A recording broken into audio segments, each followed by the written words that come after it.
And all of a sudden, then CNN wants to do an interview, and all of these other global news sources are interested in this idea.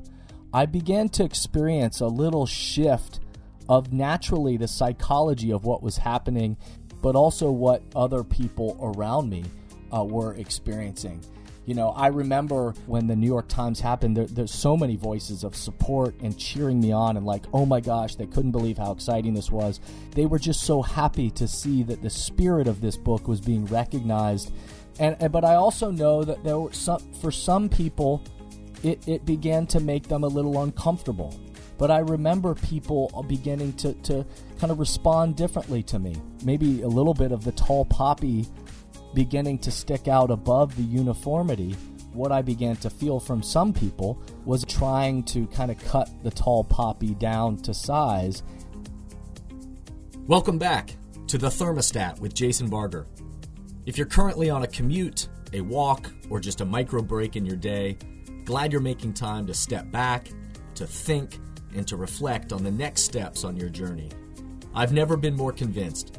The best leaders and team cultures in the world are the ones that make time to step back and calibrate their thermostat. I hope today's conversation leaves you feeling grounded and inspired. Now let's dive into today's topic to engage our minds and hearts in order to authentically lead and create compelling cultures wherever we are in the world. Hey everyone, it's Jason, and welcome back to the Thermostat podcast. It has been a strange year for sure. We are still in the midst of weird, challenging times with many obstacles around us, but there are also opportunities around us. And so wherever and however you are coming to the podcast today, I'm glad you are here. This is a place to breathe, to experience some positivity, and also to get some good vibes that we are sharing with each other in the world. My hope always with this podcast is that the content engages your mind and your heart and also helps you to navigate your way through the world in whatever ways you are experiencing right now in your own personal life, in your career, and within the team and organization that you serve. So glad you are here. As always, again, this is a place for you to create some space if you're on a walk or commute or however you're experiencing this right now, to step back, to think, to be filled with some positive thoughts, and to allow yourself to then think about what is the intentional action that is in front of you right now. I am more convinced of this than ever, that authentic leadership in the world and creating compelling cultures with the people around us, compelling dynamic cultures every single day with the people that in our lives and that we're working with and that we are trying to accomplish significant missions. That is needed more than ever in the world today. So thanks to everyone out there who has listened, who has been a part of this journey from day one of the podcast. If you've been with this since season 1, then welcome back. Glad you are along. If you are somebody that is jumping right in and you're just new to the podcast, I hope you'll go back and listen to episodes from seasons 1, 2, and 3. Amazing stuff has happened. Great interviews. And we've received a tremendous amount of feedback. So thank you, of course, to everybody who helps subscribe, rating the podcast 5 stars, of course, and reviewing, and all of the ways in which it amplifies these messages further into the world, whether we like it or not. That is just the way that things spread. So every time you take a minute to rate the podcast, leave a review on whatever podcast platform you're listening to this, that is a way that helps share it even further into the world. And for that, I am eternally grateful to you for taking the time to do that. So today, on today's episode, I want to talk about an observation across not only society and what all of us as humans experience at some time in our lives, in our work, in the world, but also that is alive and across and within organizations. I'm going to be talking about tall poppy syndrome.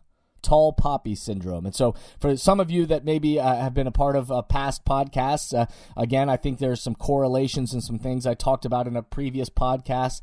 If you liked the podcast I did about criticulus, kind of the criticulus world that we're in right now, where everyone, feels like they're a critic, or oftentimes we jump to being critical of things, and really challenging us to step back and to think about what are we supporting and how are we thinking in the world today. If you liked that podcast, I think you'll enjoy the one today, and maybe worth going back and listening to if this podcast today resonates with you. But I want to talk about tall poppy syndrome. And again, I have no doubts that the people that are listening to this podcast, that you are somebody that has experienced great things in your life and your work. You're somebody that has been recognized for having gifts, for having strengths.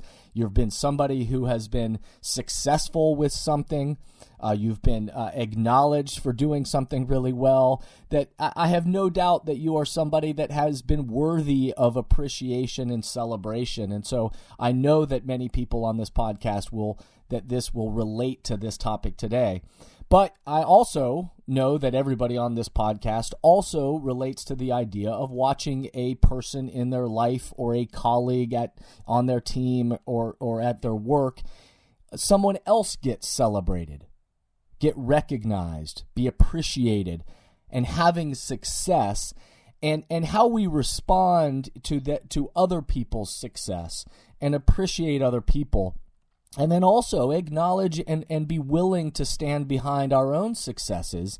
All of that there's some psychology that goes into that, and is something that every single one of us as human beings, we all deal with.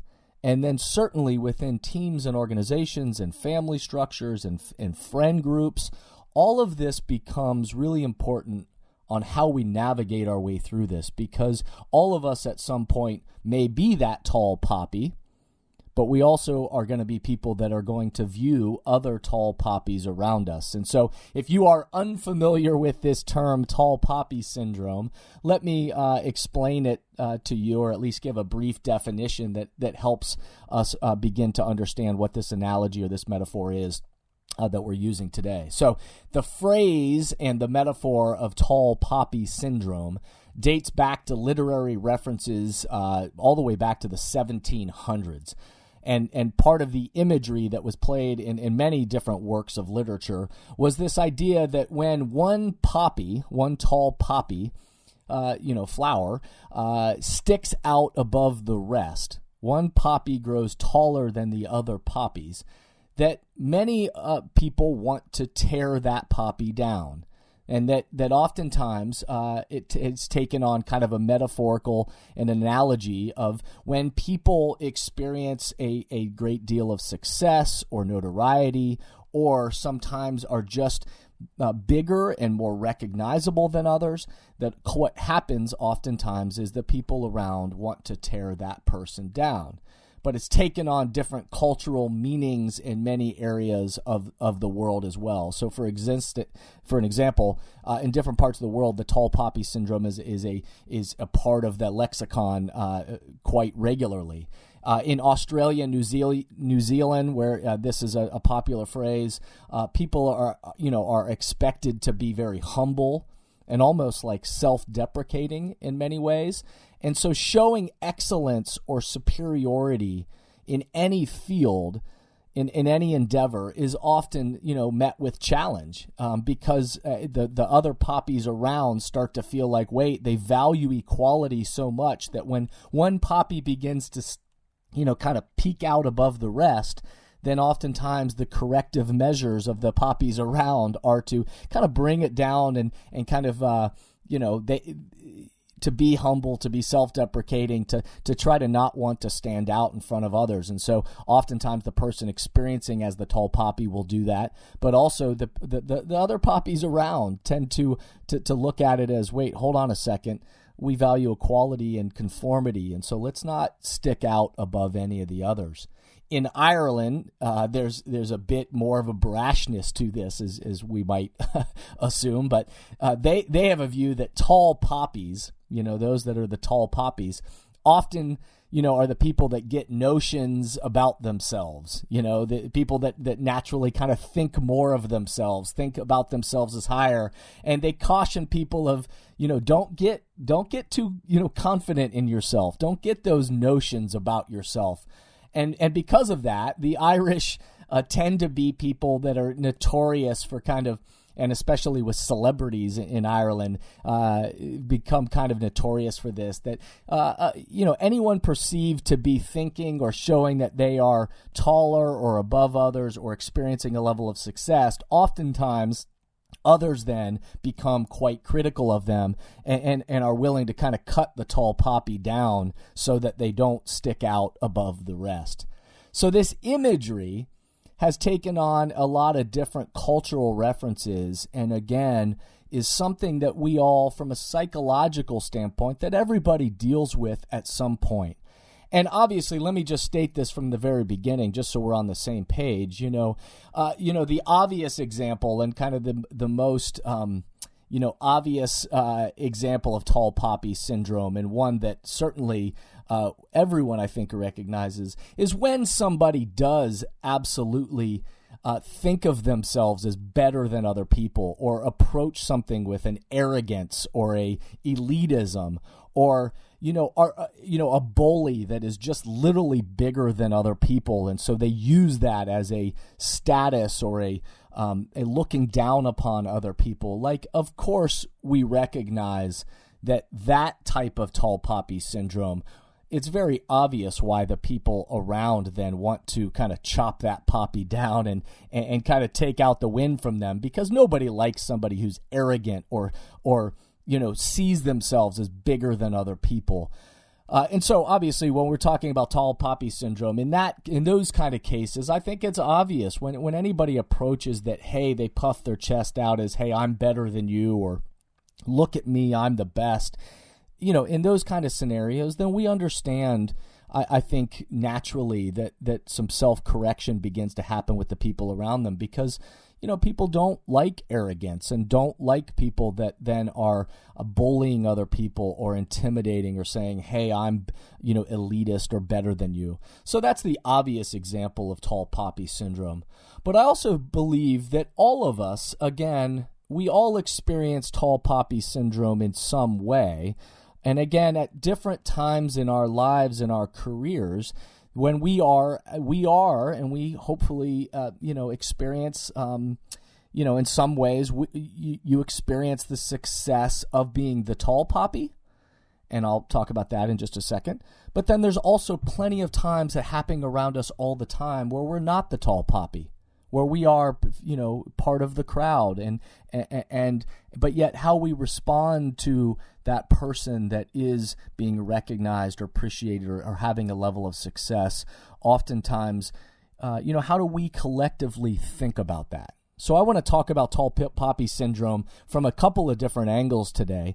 From the angle of, what does it mean for us when we might experience a level of appreciation or something that we do is noteworthy, is worthy of being celebrated, is where we, have a strength or a gift or something to share, and how do we approach maybe those environments where we may be the tall poppy.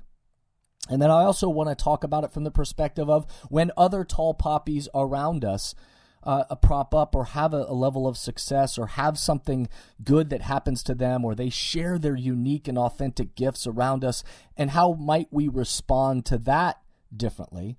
And what is our collective thought about this in positive ways? Again, I'm not talking about, I understand that when somebody shows arrogance or shows, I'm better than you, or a bully or dictator kind of thing, that of course I understand the natural reaction to cut the other person down. But I want to talk about the more subtle forms of tall poppy syndrome that I think, again, we all experience around us personally, in our family groups, friend groups, and certainly within what I observe in teams and organizations all the time. I have no doubt that there will be time in the near future, I'm not sure when, but where there will be power in congregating again, power in bringing your whole team together, your entire company and organization together in one space for that powerful keynote speech, that discussion that has to happen as a team and entire organization about leadership and culture and mindset.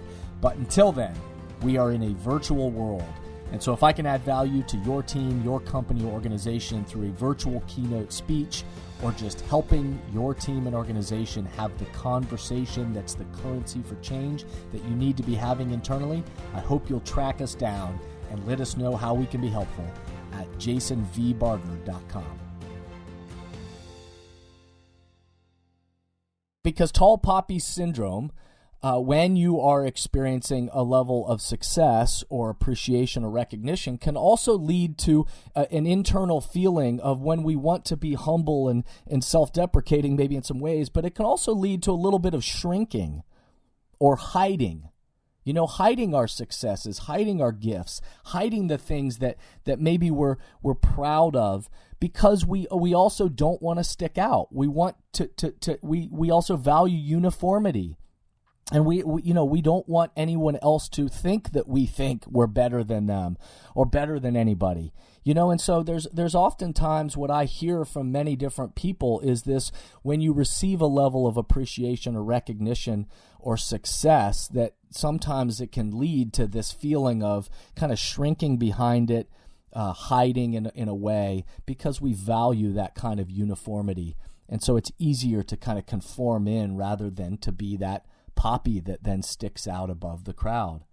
And sometimes it's easier than to just say, I'd rather be average than really embrace the excellence that I might be experiencing. And in many ways, then, if we do that to ourselves, we also may do it to other people. And so again, I'm not advocating for boasting or big heads. Trust me, nobody likes that. But also about not chopping others down in our culture just because they might be having a level of success or appreciation or recognition. And I'm sharing that with you personally, but I'm also sharing that for watching that across different group dynamics and teams and organizations of when somebody else has success, how is it that we can respond that helps bring out the best for them and also the culture of the environment that we are creating together. So we're going to talk about this from the different perspectives, our own personal perspective, when we're experiencing the success, but also from the perspective of when we watch somebody else experience success. And then what is the collective kind of perspective and wisdom that we hope to bring to this to create and enhance cultures that bring out the best in each other, individual performance, but also collective performance as well. I will share a couple of personal examples of this because I think it's important for me to be vulnerable as we're talking about tall poppy syndrome. And again, to say I'm no different than the rest of you, that I struggle with these kind of things internally. And I have to also make sure that I am, willing to hopefully approach my life with a level of humility and grace and gratitude. But not shrink behind, the things that I maybe am proud of, and or the gifts that I have, or the successes and the things that I'm lucky to experience and to share, and to not hide from them, but to be able to stand, again, not out of boast or arrogance or thinking too highly of yourself, but at the same time not shrinking behind those and being willing to put the focus back on, well, what is the purpose of the work and the message and the mission of what it is we're trying to do together. So I'll share a couple of personal stories with you just to highlight this very experience of dealing with tall poppy syndrome that I've experienced in my life. I remember when I first wrote my first book, I had taken a leap. Many of you that know the story of this, I had quit my job, a wonderful job of 10 years of amazing experience as a director of Camp Akita and also designing and leading people building houses in Mexico and the Dominican Republic for families living in poverty, and starting a project serving the homeless living outside of the shelter system in Columbus, Ohio, my hometown, and amazing relationships and work and passion and work that was being done. I was lucky to get to lead and be a part of for 10 years of my professional career. And when I made the decision and realized that there was nowhere really within the context of that organization for me to go next, that it was time for a new challenge for me, and to be willing to hopefully do a good transition and step out the door and let the next people take lead of those opportunities and those, that work being done in the world. And then I stepped out and I took a risk. I quit my job. My wife Amy, who was the wonderful cheerleader and support at the time, where we had 2 young kids. Now, of course, we have 3, but at the time we had 2 young kids. And here I was, quitting my job, and together we were making this decision that she was on maternity leave. So, here we have no income, and, we weren't reckless. Like, we had done a good job of saving and preparing for the opportunity to make a decision like this. But here we were then jumping into this unknown, and I was beginning to write this book, and I had never written a book before, and I certainly was diving into the creative experience, but I had no idea if I could write a book, if anybody would care, if it would resonate with anybody, and how that even I wasn't even worrying about, could this become my job or not. I was just diving into the craft of writing a book that meant something to me and hopefully would mean something to other people. And my wife, Amy, of course, was the one that said, go for it, the support of take that leap. And I remember, though, when that so many people around me that were so encouraging and supportive at that time in my life, especially when, and some of them didn't even know what I was necessarily doing, that I was writing this book, and others were intimately involved as these different drafts of the book and the feedback they were giving me and the support that I was feeling around me. But I remember when the book came out, and then all of a sudden, within, I think it was 62 days or something of the book coming out, that the New York Times decided to write about my book and about this experience of me creating this book, Step Back from the Baggage Claim. And all of a sudden, this journey of creating this thing that was so personal to me and behind the scenes, and many people didn't even know about, until all of a sudden the launch of this book. And then there were so many people supportive of me and cheering it on and excited for what had been created. But then all of a sudden, a different dynamic emerged when all of a sudden the New York Times wrote about it, and all of a sudden then CNN wants to do an interview, and all of these other global news sources are interested in this idea. I began to experience a little shift of naturally the psychology of what was happening, and also what I was experiencing personally, but also what other people around me were experiencing. I remember the fact that, again, there were so many people that when the New York Times happened, there's so many voices of support and cheering me on, and like, oh my gosh, they couldn't believe how exciting this was. And really, they were just so happy to see that the spirit of this book was being recognized. And I guess in some ways, and hopefully that I was somebody that they were worthy of celebrating in some ways. But I also know that there were for some people, it began to make them a little uncomfortable. And I have no idea, and I certainly don't pretend to understand all of the psychology behind it, but I remember people beginning to kind of respond differently to me. And that somehow the recognition and the success and the acknowledgement of and the maybe a little bit of the tall poppy beginning to stick out above the uniformity, that some people began to have a different experience. And what I began to feel from some people was a bit of envy and a bit of jealousy and a bit of, trying to kind of cut the tall poppy down to size, rather than just celebrating the success or the recognition that again was about the spirit of this work, not just necessarily about me, or at least that's what I didn't want it to be about.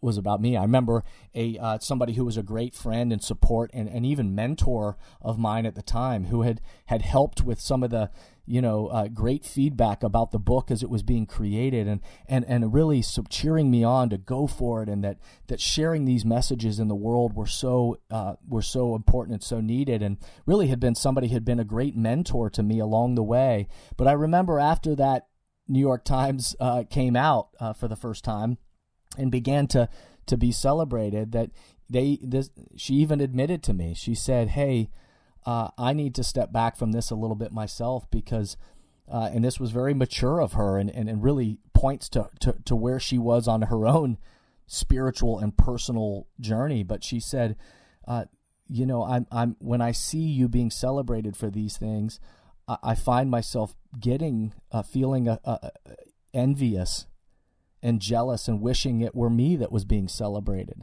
And she shared that even with me, which I thought was amazing that she could even articulate it. And of course, I wasn't even thinking about it. She had been so supportive along the way, but immediately she said, hey, I need to step back from this a little bit because it's making me feel a little bit inadequate that you're being celebrated and recognized, and I'm finding myself being envious and jealous. And so rather than cut you down, I need to kind of step back from this.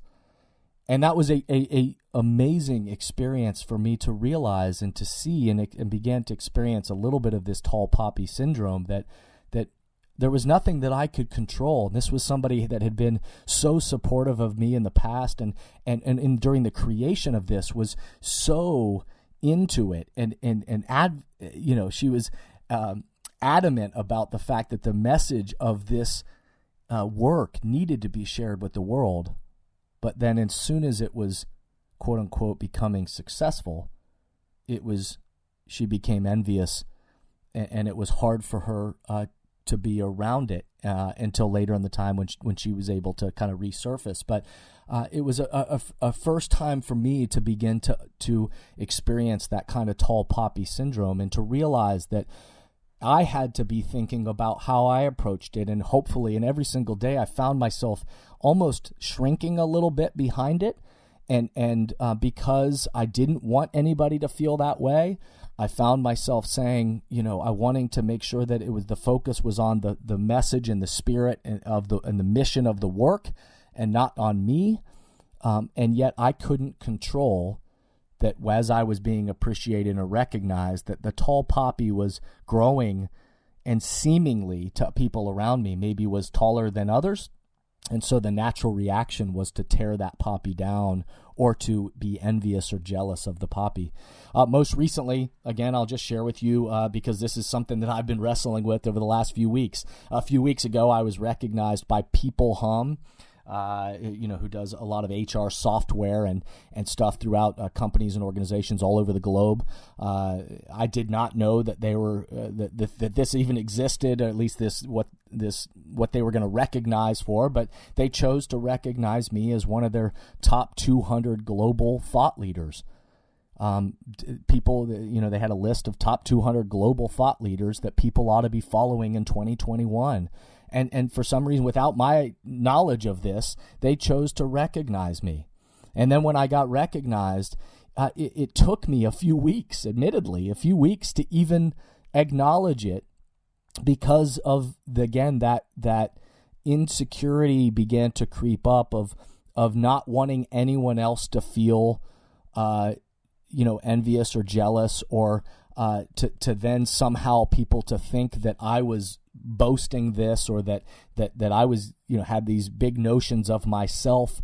And yet the reality is for a few weeks, and the even the people that gave the award, you sent me a couple messages behind the scenes saying, hey, we're recognizing you this way, and we hope you appreciate it and acknowledge it. And I, of course, was doing that behind the scenes, but I found myself in some ways maybe shrinking or hiding or not wanting anybody to get the idea that I was boasting or getting a big head or somehow just didn't want to draw attention to myself. I wanted the attention to be on the type of work and the mission and the messages that I'm putting out there in the world.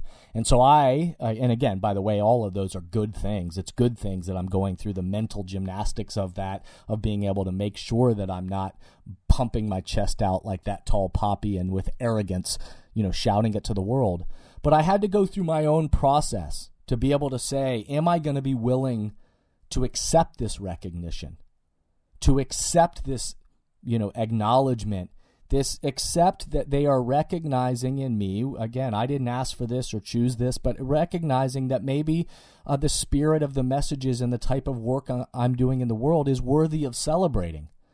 And so as I began to get more comfortable and realize I can't shrink and hide from that, I need to be willing to stand and, yes, be open to the fact that I know I can't control how anybody else is going to respond to this and how it may make anyone else feel. And if anybody feels envious or jealous, I can't control that. But what is within my control is to not hide or shrink or chop myself down, and to approach this with a level of humility and approach it with an attitude and a spirit of grace and gratitude for this group of people and these people all around the world, these people, out of India that were celebrating me in so many different ways, and to be willing to just acknowledge it and say, I'm grateful for that, and I appreciate that you see the work I'm doing, and that if you think it's worthy of celebrating, then I am too, and I'm willing to share that with the people around me and be open to that. But I'd be lying to you if I didn't say that it took me a few weeks to be willing to then acknowledge it and actually share it with my networks that, hey, I've been recognized in this kind of way. And even now it makes me a little uncomfortable because I don't want anyone to get the feeling that I'm boasting or self-promoting or pumping my chest out as if I'm better than anybody else. But at the same time, every single one of us, and I guarantee you every single person that's listening to this right now, there are things in your life and in your work that are worthy of celebration, of ways in which you are appreciated or need to be appreciated and recognized. And you are experiencing or have experienced in the past levels of success that we don't want to shrink behind.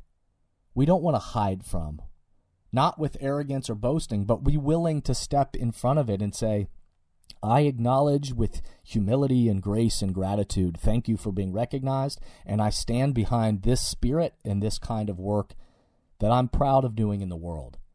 And in that way, we approach and deal with this tall poppy syndrome in a positive way for ourselves and for the people around us. And so, from the personal perspective, again, I said I wanted to approach this from three different perspectives. One, the personal perspective, is when you are celebrated or when you are appreciated or recognized or are experiencing a level of success. I invite us, and I'm saying this again to myself as much as I'm saying it to you, is a reminder to myself that part of the leader that I want to be and part of the culture that I want to be a part of creating with the people around me is I want to embrace and celebrate my own successes. And I hope you celebrate and embrace your own successes and celebrations, but not out of ego and not out of just to gain attention and not out of, thinking too highly of ourselves or somehow that means we're better than other people, but also with humility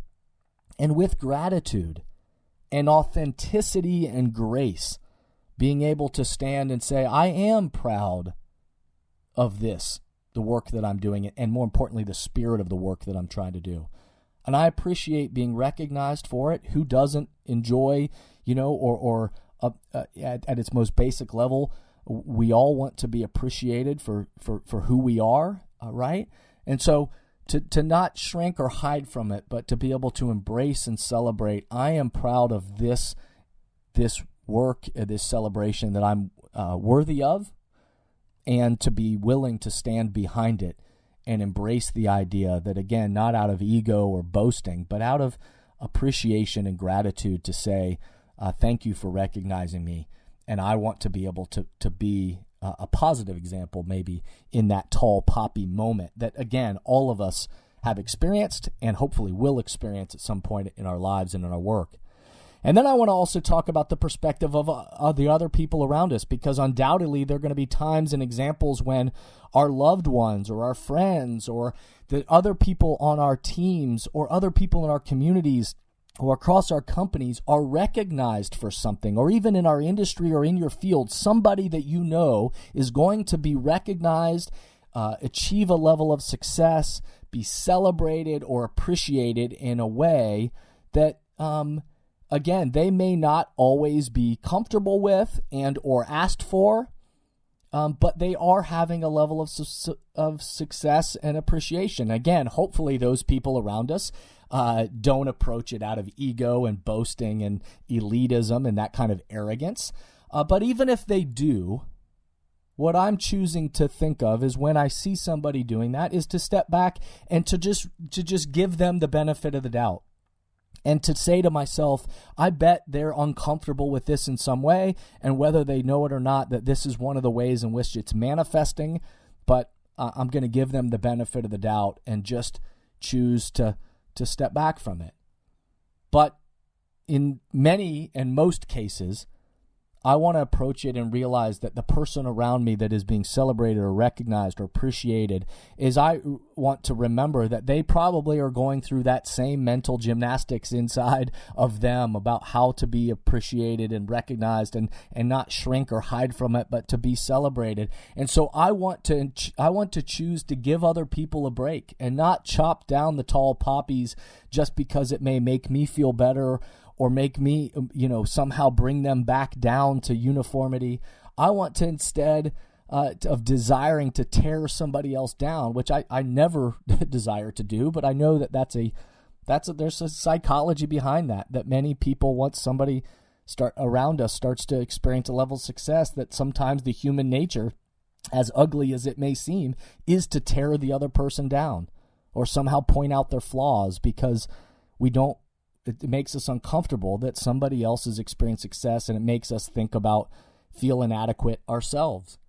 And so I choose, and I'm saying this out loud because I'm reminding myself, and I'm also inviting you to remind yourself of this, is instead of tearing them down, I'm going to ask myself to step back and then to not get caught up in the attention of it. But for those worthy of being celebrated, what does it mean for me to celebrate with them?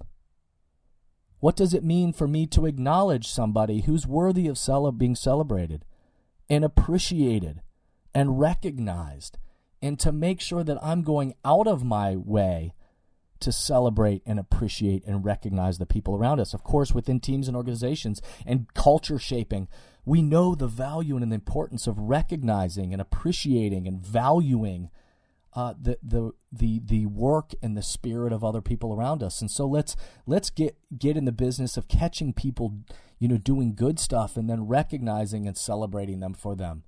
I want to give them the gift of grace, even the people that in those situations that may feel like they are enjoying the attention or pumping their chest or boasting in a little bit. Even in those situations, I want to choose in my own mind and heart to give them the benefit of the doubt, to give them a break, and give them the gift of grace instead of that knee-jerk reaction to then try to tear them down or poke holes in what it is that they're doing or how it was being done. So from my own perspective, the perspective of myself, again, I want to be willing to share and appreciate, and I'm inviting you to think about it from your own perspective, the times in which you have to celebrate or be appreciated, but also from the perspective of when other people around us are experiencing that kind of success or appreciation, to not tear down, but to give grace. And also in those situations where we absolutely acknowledge that the person is worthy of being celebrated and appreciated, let's go out of our way to lift people up and to help them feel that the recognition that they are worthy and deserving of that recognition. And then lastly, I want to just talk about it from the collective perspective of all of us. So not only personally, but just to the people around us. Is I wonder if collectively as teams and organizations and communities and families and friend groups and countries and our world, I wonder if maybe we could step back and not shy away from using our own gifts. Using our own gifts and celebrating the successes that we might have personally, but even more importantly, collectively. What could it mean for us to step back and to not shy away from it? Let's not hide from our strengths and from our gifts and from the things that are worthy of being celebrated for ourselves individually, but also for those collectively. And then let's get better at recognizing ourselves and the others, but let's honor them with humility and gratitude and grace, not envy and jealousy, even though, again, I'm so appreciative of the different times in my life where, and again, back to the story I told earlier of the person that was so mature and able to articulate the feelings of envy and jealousy. But let's, as much as we can, step back and to do the inner work of saying, how can I then acknowledge that and then choose to celebrate, to honor the celebrations and the recognition that maybe we have personally, but also that we can have collectively. We know that within teams and organizations right now, undoubtedly the one that you're serving right now, there are opportunities right now for you to feel good about the efforts that you are putting forth in the team and organization. I have no doubt there are probably personally things that you are worthy of being celebrated or appreciated or recognized for right now. And whether or not anybody recognizes them or not, I hope you're able to then in your own mind and heart step back and not shy away from it or hide from it, but recognize and stand up and say, I appreciate and I'm grateful for the work and the spirit of the work that I'm doing, and I hope we don't hide from it or shy away from it. But I also hope that we're looking actively to celebrate the people around us, celebrate each other, honor each other with humility and gratitude, and recognize the examples of the spirit of the great kind of work, so that instead of just somebody who's experiencing that kind of success and that tall poppy syndrome, instead of our knee-jerk reaction to tear them down, what would it mean for us to support them and lift them up? Again, honor them rather than envy them. And as I've said all along, where we look is where we go. What gets our eyes, our focus, our attention, our heart is where we end up going. And so if where we end up looking and going is into envy and jealousy and tearing people down, then that becomes the routine and the way we think and the culture that we create. But if where we look is where we go is celebration and honoring, appreciating, recognizing people and the support of the efforts they're making, then that also is a part of the culture of that poppy field that we will create together. So, as always, I want to leave you with some questions to ponder. What are you proud of in your life right now? What are you proud of in your life, in your relationships, in your professional life, in the work, in the career? What are you proud of? And instead of shying away or hiding from it, what to stand up and to just say, hey, to acknowledge that.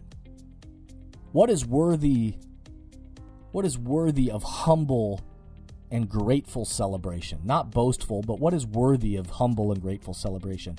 Who are the people who have played a role in your success? All of us have had people around us supporting us, cheering us on, helping us to feel supported in an environment that oftentimes is hard for us to navigate. Even success is hard to navigate. So who are those people that have played a role in your success and continue to be? And who in your life and your work is worthy of being celebrated, recognized, appreciated, instead of being envied or teared down? Who is that example in your life and your work? Remember, stand up tall, honor humility.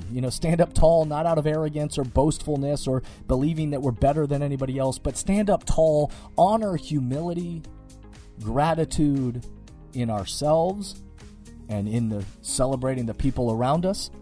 And from that way, we'll build a poppy field where we're able to celebrate successes rather than just tearing them down, and where we can acknowledge and lift up the other poppies around us. Because where we look is where we go, and all of us play a role in creating that garden, that ecosystem, that culture that we create with the people around us. Where we look is where we go.